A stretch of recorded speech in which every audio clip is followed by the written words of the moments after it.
का चिराग भाग अंतिम। अगर टोटू पुलिस के हाथ लग गया तो हम बड़ी मुश्किल में पड़ जाएंगे। मोबाइल में घंटी बजी। कामना चौधरी ने जल्दी से मोबाइल में देखा। अरे ये तो आरती का कॉल है।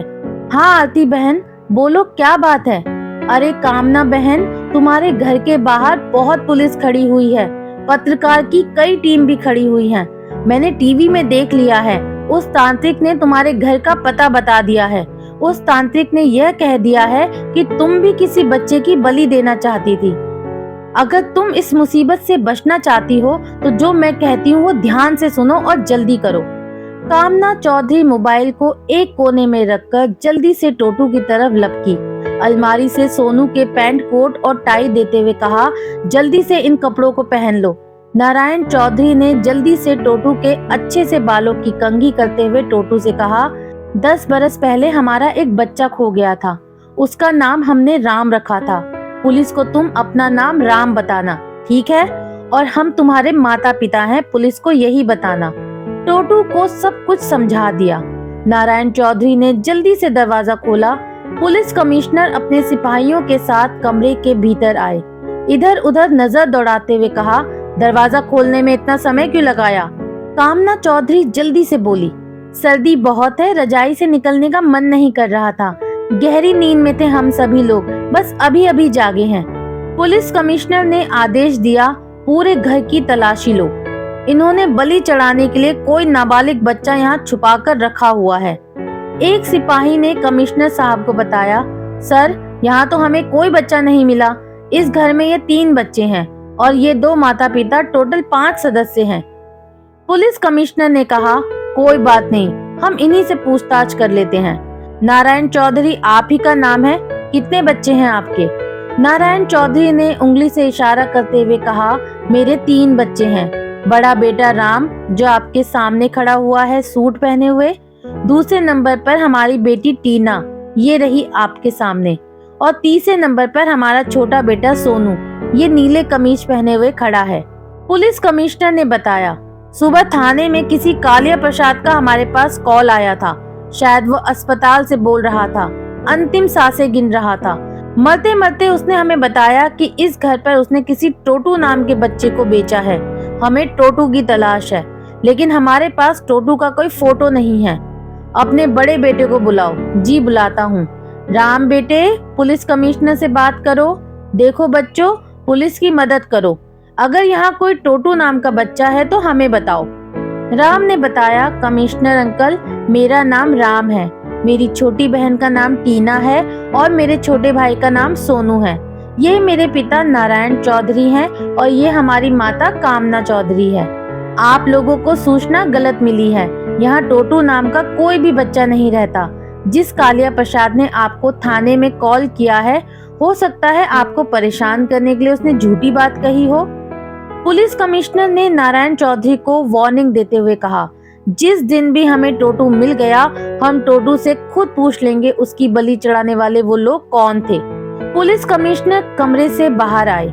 सभी पत्रकारों को बताया, हमें तो यहाँ पर टोटू नाम का कोई बच्चा नहीं मिला, इसीलिए नारायण चौधरी पर कोई केस नहीं बनता। इस बारे में हमें सूचना गलत मिली है। नारायण चौधरी के कमरे के बाहर से धीरे धीरे करके सभी पुलिस दल चले गए। आरती का फिर मोबाइल में कॉल आया। कामना चौधरी ने जल्दी से मोबाइल उठाकर आरती से बात की। हाँ आरती बहन बोलो। आरती ने कहा, मेरी स्कीम काम कर गई, वरना तुम आज सलाखों के पीछे होती, बदनामी अलग होती। जैसा मैं कहती हूँ वैसा करो। इसका जल्दी से स्कूल में एडमिशन करवाओ। पुलिस को ये लगना चाहिए ये सचमुच तुम्हारा ही बेटा है, क्योंकि उन्होंने तुम्हारे घर पर निगरानी रखने के लिए अपने 2 जासूस छोड़ दिए हैं। कामना चौधरी ने शहर के सबसे महंगे स्कूल में, जहां सोनू और टीना पढ़ते हैं, वहां प्रिंसिपल से बात करके टोटू का एडमिशन करवा दिया। टोटू का एडमिशन हो चुका है। अब उसका नाम स्कूल में राम के नाम से पुकारा जाता है। राम अब स्कूल जाने लगा, घर में अच्छा खाना खाने लगा, अच्छी पढ़ाई, और रात होने पर नरम नरम बिस्तरों पर सोने लगा। नारायण चौधरी ने भी अपने खोए हुए बेटे को ढूंढने का ख्याल मन से निकाल दिया, क्योंकि अब उन्हें टोटू के भेष में राम मिल चुके हैं। 1 सप्ताह बाद पुलिस कमिश्नर फिर नारायण चौधरी के घर आए। उन्होंने कहा, आपको अभी थाने चलना होगा। हमें सूत्रों से जानकारी मिली है आप यहाँ पर कई सालों से 2 बच्चों के साथ रह रहे थे, फिर ये तीसरा बच्चा कहाँ से आया? मोहल्ले वालों ने बताया है शायद राम ही टोटू है। राम को पहले कभी इस फ्लैट में नहीं देखा किसी ने। कामना चौधरी जोर से चिल्लाते हुए बोली, मोहल्ले वाले तो हमसे जलते हैं। राम हमारा बेटा है, ये घर से कम ही बाहर निकलता है, इसीलिए लोग इसे जान नहीं पाए। पुलिस कमिश्नर नारायण चौधरी को अस्पताल ले गए, साथ में राम को। पुलिस कमिश्नर ने कहा, इस अस्पताल में आपका टेस्ट होगा। डॉक्टर ने 1 घंटे बाद रिपोर्ट में बताया राम का खून और नारायण चौधरी का खून एक ही है। पुलिस कमिश्नर ने नारायण चौधरी से माफी मांगते हुए कहा, हमने आपको परेशान किया, इसके लिए हम क्षमा चाहते हैं। नारायण चौधरी राम को लेकर घर लौट आए। अस्पताल से आने के बाद नारायण चौधरी ने टोटू से कहा, अस्पताल के कपड़े उतारकर जाओ नहा लो। टोटू बाथरूम के अंदर नहाने लगा। नारायण चौधरी ने अपनी पत्नी कामना को बताया, टोटू का खून और मेरा खून एक ही है। डॉक्टर की रिपोर्ट में यही लिखकर आया है। कहीं ऐसा तो नहीं यही हमारा खोया हुआ बेटा हो? मेरा दिल कह रहा है जरूर टोटू के सीने में राम का चित्र होगा।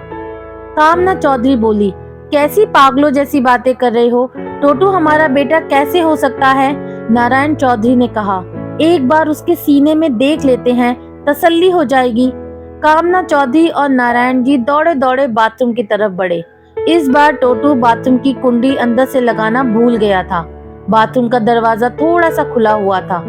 टोटू नहाते हुए आईने में खुद को देखकर अपने सीने में बने श्री राम के चित्र को प्रणाम कर रहा था। नारायण चौधरी ने टोटू के सीने में श्री राम का चित्र देखा और कामना को बताया, ये तो वही चित्र है जो मेले में हमने अपने बेटे के सीने में बनवाया था। टोटू ही हमारा खोया हुआ बेटा है। टोटू नहाकर बाथरूम से बाहर आया। टोटू ने नारायण चौधरी से कहा, नकली बेटे की मुझे ये एक्टिंग कब तक करनी होगी? कामना चौधरी की आंखों में आज आंसू थे। जिसे वो पराया समझ रही थी वो तो मेरा ही खून था। श्री राम ने हमारा बेटा बहुत पहले ही हमारे घर भेज दिया था और हम जानकर भी अनजान रहे। कामना चौधरी ने टोटू को गले से लगाते हुए कहा, तुम ही हमारे खोए हुए बेटे हो। आज से 10 बरस पहले तुम मेले में हमसे बिछड़ गए थे। तुम्हारे सीने पर तुम्हारे पापा नारायण चौधरी ने श्री राम का चित्र बनवाया था, जो तुम्हारे सीने में आज भी मौजूद है। टोटू जल्दी से उस कमरे में गया जहां वो कैद था। उसने कोट पैंट और टाई उतारकर फेंक दी और वही कालिया प्रसाद के दिए हुए पुराने कपड़े पहन लिए, जिन कपड़ों को पहनकर वो पहले दिन इस मकान में आया था। टोटू कमरे से बाहर निकलकर सड़क पर आ पहुंचा। नारायण चौधरी और कामना चौधरी टोटू के पीछे पीछे भागे। बेटा राम, कहाँ जा रहे हो? रुको, तुम ही हमारे खोए हुए बेटे हो। टोटू ने रोते हुए कहा, दूर हटो, मुझे हाथ लगाने की जरूरत नहीं है। मेरा बापू तो कालिया प्रसाद है। तुम जैसे निर्दयी लोग मेरे माँ बाप नहीं हो सकते। तुम लोग तो मेरी बलि चढ़ाना चाहते थे। अगर तांत्रिक पकड़ा न जाता और चेकिंग के दौरान अगर तुम मुझे घर वापस न लाते तो अभी तक मेरी बलि चढ़ चुकी होती। टोटू दौड़ता हुआ नजदीकी पुलिस स्टेशन पर पहुंचा। वहां पुलिस कमिश्नर को सारी बात बता दी कि मेरा ही नाम टोटू है, ये मेरे माता पिता नहीं है। अब तक नारायण चौधरी और कामना चौधरी भी थाने में पहुंच चुके थे। कमिश्नर साहब ने नारायण चौधरी को बताया, ये आपका बेटा राम खुद को टोटू बता रहा है, आखिर माजरा क्या है? नारायण चौधरी ने सारी बात कमिश्नर साहब को साफ साफ बता दी। कमिश्नर साहब ने कामना चौधरी और नारायण चौधरी को फटकार लगाते हुए कहा, आप लोग पढ़े लिखे हैं, समाज के जिम्मेदार नागरिक होकर भी आप लोगों ने ऐसी घटिया हरकत की। FIR तो दर्ज हमें करनी ही होगी आप लोगों के खिलाफ। सवाल आपके बेटे होने या ना होने से नहीं है। पुलिस कमिश्नर ने टोटू की शिकायत दर्ज कर ली। मामला कोर्ट में चला गया। जज साहब ने नारायण चौधरी और कामना चौधरी को 2 वर्ष की सजा सुना दी। कोर्ट में बैठे सभी लोगों ने टोटू के लिए जोरदार तालियां बजाई। जज साहब ने टोटू से पूछा, क्या तुम हमारे इस फैसले से खुश हो? टोटू ने जज साहब को बताया, मैं आपके फैसले से बिल्कुल भी खुश नहीं हूँ। आरोपियों को सजा देने से समाज में हो रहे इस तरह के घृणित कार्य पर रोक नहीं लग सकती।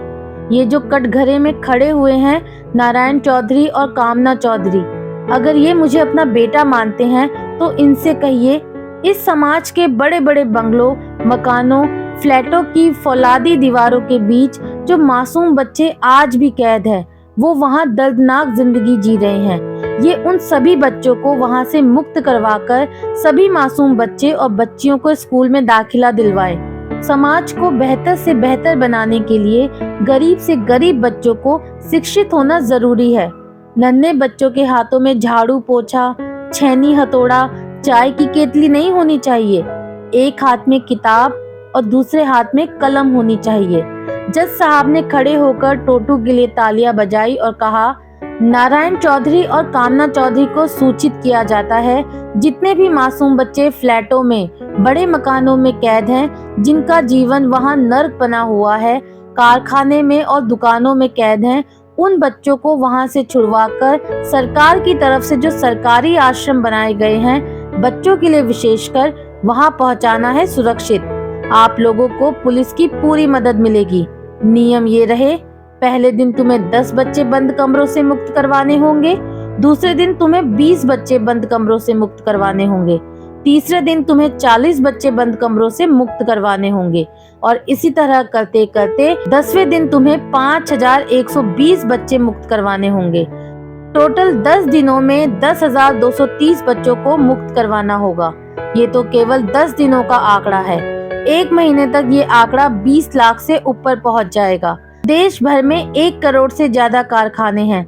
उन कारखानों में कहीं न कहीं मासूम नन्हे बच्चे कलम की जगह औजार हाथ में पकड़े हुए हैं। कारखानों के मालिक कम मजदूरी देकर चोरी छिपे नाबालिग बच्चों से जबरन काम करवाते हैं। उनका शोषण किया जाता है, यहाँ तक कि उनके साथ मारपीट भी की जाती है। देश की लाखों करोड़ों दुकानों में नाबालिग बच्चों को 2 रोटी खिलाने के नाम पर उन पर प्रतिदिन अत्याचार किया जाता है। गरीब माँ बाप बच्चों को पैदा कर देते हैं। पैदा करने के बाद उनमें इतनी क्षमता नहीं होती कि वो बच्चों को पढ़ा लिखा सके। अंत में उन नन्हे बच्चों को कारखानों में धकेल दिया जाता है, दुकानों में फेंक दिया जाता है। जनसंख्या नियंत्रण पर हमने कई अभियान चलाए, किंतु हमारे सारे अभियान फेल हो रहे हैं। समाज को बेहतर बनाने के लिए समाज के लोगों को जागरूक होना ही पड़ेगा। कुछ माता पिता ये भी कहेंगे, हमने तो जनसंख्या को देखते हुए केवल 2 ही बच्चे पैदा किए हैं और हम उन बच्चों को पेट भर के खाना खिलाते हैं, कपड़े देते हैं और शिक्षा देते हैं, इसीलिए अब हमें दूसरों के बच्चों से कोई लेना देना नहीं है। मैं उन माता पिता से कहना चाहता हूँ, अनाथ आश्रम में जो बच्चे रह रहे हैं, जो पैदा हो चुके हैं, उन्हें भी जीने का अधिकार है। आप लोग अपना परिवार चलाइए, मगर 2 निवाले अनाथ आश्रम में पल रहे नाबालिग बच्चों के लिए भी छोड़ दीजिए। टोटू जैसे बच्चे जो आज सड़कों पर भीख मांगते हैं, फटे पुराने कपड़े पहनकर। हम महंगी गाड़ियों में चलने वाले लोग अनाथ आश्रम में खुलकर दान करें और इस समाज की कामना चौधरी जैसी महिलाओं का काम होगा, नाबालिग बच्चा जहाँ भी मिले मजदूरी करता हुआ, चाहे वो बेटा हो या बेटी। समाज के बुरे और दरिंदे लोगों से बचाना, जो अपनी मोटी मोटी कमाइयां करने के चक्कर में, अपनी तिजोरियां भरने के चक्कर में दूसरों के नाबालिग बच्चों का शोषण करते हैं। बस समाज के लोगों से हमें यही थोड़ी सी मदद चाहिए। बस आपकी एक कॉल किसी बच्चे का भविष्य बना सकती है। जज साहब ने फैसला सुना दिया और ये भी कहा कि जब तक टोटू मेरे ही घर पर रहेगा, नारायण चौधरी और कामना चौधरी अपने बच्चे से अब तभी मिल पाएंगी जब ये मिशन पूरा होगा। नारायण चौधरी पत्नी को लेकर घर पहुंचे और अपनी पत्नी से कहा, इतना बड़ा देश है, न जाने मासूम बच्चे कहाँ कहाँ पर कैद होंगे, हम उन्हें कैसे ढूंढेंगे। जज साहब ने इस तरह की सजा सुनाकर हमेशा हमेशा के लिए टोटू से हमें दूर कर दिया। कामना चौधरी ने टीना को बुलाया और कहा, अपने मामा को फोन लगाओ, कहो जल्दी घर पर आ जाए। इस समस्या का हल बस अब मेरा भाई हनुमान चौधरी ही कर सकता है। बचपन से ही उसे कमांडो बनने का शौक था। 100 पर वो अकेला ही भारी है। हथियार चलाना, बम बारूदों से खेलना, देश की हिफाजत के लिए 4 बरस पहले उसने आर्मी ज्वाइन की थी। बॉर्डर पर देश के कई आतंकवादियों को उसने अकेले ही मार गिराया। वीर चक्र जैसे पुरस्कारों से सम्मानित है मेरा भाई हनुमान चौधरी। कल ही 1 महीने की छुट्टी के लिए घर आया हुआ है। सोनू ने बताया, मम्मी मामा जी आए हैं। लंबा कद, चौड़ा सीना, चेहरे पर देश के प्रति समर्पित होने वाली चमक। उसने शीश झुकाकर अपने जीजा नारायण चौधरी को प्रणाम किया और कामना चौधरी से कहा, दीदी मुझे सब पता चल चुका है। गलती तो आप लोगों ने की है, लेकिन ऐसी गलतियां समाज के और भी लोग कर रहे हैं। तुम्हें टोटू तो मिल जाएगा, मगर तुम्हें यह मकान बेचना होगा, क्योंकि इस काम के लिए मुझे बहुत सारे रुपयों की जरूरत है। कामना चौधरी ने कहा, ये मकान मेरे बेटे से बढ़कर नहीं है, तुम्हें जितना रुपया चाहिए मिलेगा। हनुमान ने दीदी से वादा करते हुए कहा, कोई नहीं बचेगा मेरे हाथों। बच्चों का शोषण करने वालों, सावधान हो जाओ। आ रहा है तुम्हारे पापों की सजा देने के लिए हनुमान चौधरी। मासूम बच्चों का शोषण करने वालों, तुमको न बख्शा जाएगा। चल पड़ा हनुमान, जो टकराएगा मुंह की खाएगा। हनुमान चौधरी ने सोशल मीडिया पर एक वीडियो वायरल किया। उसमें कहा, मैं हनुमान चौधरी, मेरा मोबाइल नंबर नीचे लिखा हुआ है।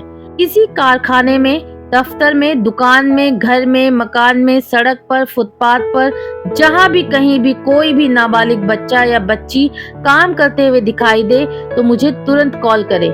कॉल करने वाले व्यक्ति को 1 लाख रुपए नगद मिलेंगे। 1 लाख रुपए की खबर सुनकर हनुमान चौधरी के पास तुरंत कॉल आने लगी। जी, मेरा नाम घनश्याम है, मैं राजस्थान का रहने वाला हूँ। हमारे नजदीक एक बहुत बड़ा कारखाना है, वहाँ करीब 500 से ज्यादा मजदूर काम करते हैं। दिवाली और दशहरे में जो बम बनाए जाते हैं, ऐसी खतरनाक जगह पर मैंने कुछ नाबालिग बच्चों को भी वहाँ पर मजदूरी करते हुए देखा है। घनश्याम ने राजस्थान के उस कारखाने का पता बता दिया। घनश्याम का रिकॉर्डिंग हनुमान ने राजस्थान की लोकल पुलिस को दिया और चल पड़ा वो भी राजस्थान उसी कारखाने की तरफ। आधे घंटे बाद हनुमान चौधरी राजस्थान के पुलिस स्टेशन में खड़ा हुआ था। वहाँ के एक पुलिस ने बताया, हम जब भी वहाँ पर छापा मारने जाते हैं, हमें उस कारखाने के बाहर हमेशा ताला लटका हुआ मिलता है। कभी कभी बड़े अधिकारी के दबाव में जब हम वहाँ की तलाशी लेते हैं तो वहाँ पर हमें कोई नाबालिग बच्चा नहीं मिलता। हनुमान चौधरी पुलिस स्टेशन से बाहर आ गए। हनुमान ने रात को 12 बजे के बाद अकेले ही उस बम पटाखे बनाने वाले कारखाने में जाना उचित समझा। रात के 12 बज चुके हैं। कारखाने के बाहर बहुत बड़ा ताला लटका हुआ है। कारखाने के बाहर गार्ड डंडा लिए पहरा दे रहा है। हनुमान समझ गया, इस गार्ड से बात करने का कोई फायदा नहीं है। पीछे के रास्ते से मुझे कारखाने में दाखिल होना होगा। हनुमान एक पाइप के सहारे पीछे से कारखाने की 3री मंजिल पर पहुंच गया। छत पर सीमेंट की चादर बिछी हुई थी, जो कई जगह से टूटी भी थी। उन टूटी जगह के छेदों से कारखाने के भीतर का सारा दृश्य साफ दिखाई दे रहा था। 12 वर्ष, 13 वर्ष, 14 वर्ष और कहीं पर 10 वर्ष के मासूम बच्चे, करीब 200 से ज्यादा होंगे, बम पटाखों की पैकिंग करने में लगे हुए थे। एक मोटा तगड़ा सा आदमी हाथ में एक चाबुक लिए हुए और दूसरे हाथ में शराब की बोतल लिए हुए बच्चों के इर्द गिर्द टहल रहा था। वो मोटा सा आदमी उन बच्चों से कह रहा था, जल्दी जल्दी हाथ चलाओ, 22 फरवरी आने वाली है। देश के सभी लोग खूब बम पटाखे फोड़ेंगे, जश्न मनाएंगे श्री राम के आने का। हमारे पटाखे बिकेंगे और हम कमाएंगे नोट। तभी एक 10 साल का बच्चा खड़ा हुआ और कहने लगा, प्यास लगी है जोरों की, क्या 1 गिलास पानी मिलेगा? उस मोटे से आदमी ने उसे घूर कर देखा और एक जोरदार चाबुक उसकी पीठ पर जड़ते हुए कहा, देश के हर रेलवे स्टेशनों पर तुम्हारे माँ बाप तुम्हें पैदा करके वहाँ फेंक जाते हैं। तुम जैसे लावारिस और अनाथ बच्चों का हम अच्छे से इस्तेमाल करना जानते हैं। ये समाज बड़ा ही बेरहम है। ये तुम्हें रोटी नहीं गाली देगा। हम तुमसे काम करवाते हैं तो बदले में तुम्हें एक रोटी जिंदा रखने के लिए जरूर देते हैं। और तुम लोग जानते हो पानी कितना महंगा हो चुका है। 24 घंटे में केवल आधा ग्लास ही पानी मिलेगा पीने के लिए। यही हमारे कारखाने के मालिक फतेह खान का हुक्म है। तुम लोगों को तो वैसे भी कीड़े मकोड़े की तरह मर ही जाना है। मरते मरते फतेह खान जैसे लोगों को अमीर बनाकर मरो। फतेह खान के देश भर में बम पटाखे बनाने के कई कारखाने हैं। वहाँ तुम्हारे जैसे लावारिस बच्चों को हम रात दिन काम करवाते हैं। और वहाँ का भी यही नियम है जो नियम इस कारखाने का है। और वो जोर जोर से हंसने लगा। हनुमान तेजी से ऊपर से कूदकर उस मोटे से आदमी के सामने खड़ा हो गया। हनुमान की आंखें क्रोध से भरी हुई थी। हनुमान ने बच्चों से कहा, डरने की जरूरत नहीं है, तुम्हारी रक्षा के लिए श्री राम ने मुझे भेजा है। पापियों को सजा देने के लिए आ गया है हनुमान। तभी एक बच्चा खड़ा हुआ और उसने कहा, क्या तुम हनुमान हो? इस मोटू के सारे दांत तोड़ दो, ये हमें चाबुक से रोज मारता है। तुम भी इसे चाबुक से मार मार कर इसकी पीठ छील दो। दूसरे बच्चे ने कहा, इसके हाथ पैर तोड़कर इसे अपाहिज बना दो। तीसरे बच्चे ने कहा, हनुमान जी, इसे ऐसी मौत मारना ये दोबारा इंसान का जन्म लेने में थर थर कांपे। चौथे बच्चे ने बताया, हनुमान जी, पिछले सप्ताह पटाखे और बम फटने की वजह से हमारे 20 दोस्त मारे गए। इस मोटू ने उनकी लाशों को कारखाने के पीछे ही गाड़ दिया। इसके शरीर में भी बम पटाखे बारूद बांधकर इसे जिंदा ही जला दो, तब इसे दर्द का एहसास होगा।